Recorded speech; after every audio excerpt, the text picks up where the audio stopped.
नमस्कार, मी सुवर्णा. परत एकदा आपलं मुलुक महाराष्ट्र या बुलेटिनमध्ये स्वागत. आपण सविस्तर बातम्या या बुलेटिनमध्ये बघणार आहोत आणि सुरुवात बातमीची म्हणजे बुलेटिनची बीडमधून. बीडच्या परळी मतदारसंघातील बोगस कोट्यवधींच्या कामाचं ऑडिट केलं जाणार आहे. कोट्यवधीची बोगस कामं आहेत त्याचं ऑडिट केलं जाणार आहे. बोगस दिलेली बिलं परत वसूल करा असं सुरेश धस यांनी अजितदादांकडे मागणी केलेली आहे. काल सुरेश धस यांनी 73 कोटींच्या कामांसंदर्भात घोटाळा झाल्याचा आरोप केला होता. त्यानंतर आज जिल्हा नियोजन बैठकीमध्ये संपूर्ण प्रकरणाची चौकशी करण्याची मागणी सुरेश धस यांनी अजितदादांकडे केली आहे. 73 कोटींच्या घोटाळ्याचा आरोप सुरेश धस यांनी केलाय. त्या संदर्भात काही पुरावे आमच्याकडे आहेत आणि ते आम्ही तुम्हाला पेनड्राईव्हच्या माध्यमातून देतो असं सुरेश धस म्हणालेले होते. आमचे प्रतिनिधी सुरेश जाधव यांच्याशी बोलूया. सुरेश, काय अधिक माहिती या बैठकी संदर्भातली? बीड जिल्हा नियोजनची बैठक पार पडलेली आहे. या बैठकीमध्ये प्रामुख्याने पहिल्यांदा अजितदादा पालकमंत्री झाल्यानंतर त्यांच्या अध्यक्षतेखाली बैठक पार पडली. यामध्ये पंकजा मुंडे, धनंजय मुंडे हे देखील उपस्थित होते. खासदार बजरंग सोनवणे यांची देखील उपस्थिती होती. यावेळी सुरेश धस यांनी बैठकीच्या आदल्या दिवशीच एक कागदपत्र आणि घोटाळ्याच्या संदर्भामध्ये सुरुवात केली होती. कागदपत्र तशी माध्यमांना देखील दिली होती आणि त्याच कागदपत्राच्या आधारे परळी मतदारसंघामध्ये जी कामं झालेली आहेत ती बोगस झालेली आहेत. त्यामध्ये प्रामुख्याने 73 कोटी रुपये हे कशा पद्धतीने उचलले हे देखील सुरेश धस यांनी काल माध्यमांना सांगितलं होतं.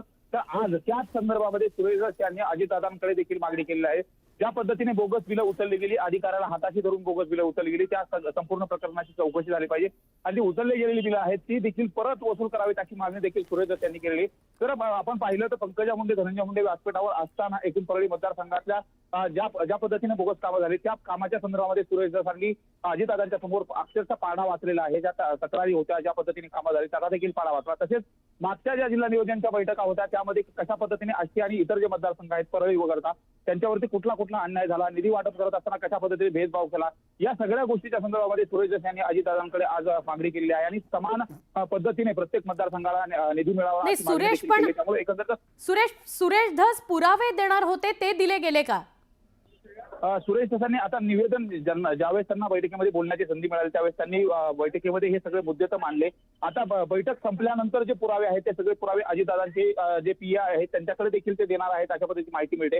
मात्र अद्यापर्यंत पुरावे दिलेले आहेत अशी अधिकृत पद्धतीने माहिती मिळाली नाही. मात्र काल सुरेश धसांनी देखील सांगितलं होतं की पीडीएफ पासून पेनड्राईव्ह देखील मी या संपूर्ण प्रकरणाच्या ज्या फाईल तयार केलेल्या आहेत त्या अजितदादांकडे सुपूर्द करणार आहे आणि ते काय कारवाई करतात हे देखील पाहायचं आहे आणि त्यांच्याकडे कारवाईची मागणी केली. आम्हाला 1 रुपयाचा निधी कमी द्या, पण जे बोगस पद्धतीने बिलं उचलली गेली आहेत ती वसूल करावी अशा पद्धती देखील मागणी केली.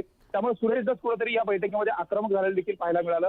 एकंदरीतच जिल्ह्यामधील ज्या पद्धतीचं वातावरण आहे, जिल्ह्यामध्ये ज्या पद्धतीने परळी मतदारसंघामध्ये खूप मोठ्या प्रमाणात कामं झाल्याचा आरोप प्रत्यारोप केला जात असताना खुद्द पंकजा मुंडे असतील, धनंजय मुंडे असतील यांच्या समोर अजितदादा देखील उपस्थित होते आणि त्यांच्या समोर आक्रमकता बघायला मिळाली. धन्यवाद सुरेश, आपण सविस्तर माहिती दिली त्याबद्दल.